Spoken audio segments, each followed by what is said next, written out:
Hi guys, welcome to today's session, and I'm still Fesse, the CEO and Creative Director of Fesse Millionaire. Yes, so in today's session, actually, according to what the topic states, we're actually going to be learning how to fix your metal.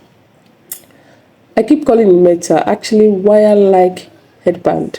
Now, it's advisable you have these three things: the mini mannequin head, and your base, and of course the wire-like headband, as you can see me hold on to. So place the three of them on the mini, or the two on the mini mannequin head, and mark the place you want the Alice band to be fixed to the head base, to the fascinator base. Then simple thing is just make sure you have prepared your needle and thread, and match up the headband to the base. Then give it a quick tack. Make sure it's highly secured so it doesn't loosen.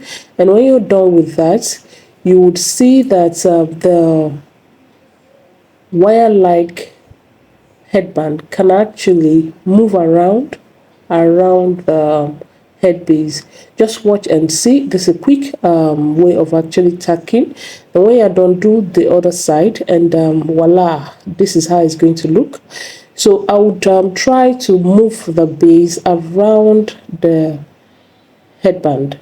You can see how movable, but at the same time it is strong, it is firm. So it's actually advisable to make sure it's firm. And when you're done with that, you would see the firmness on the way I put it on. There is nothing like the headband is moving or is loose. It's still very firm. But if you're not too sure of that, you can continue with your regular way of attaching headband to your base. Thank you. See you in our next class. Bye. Thank you.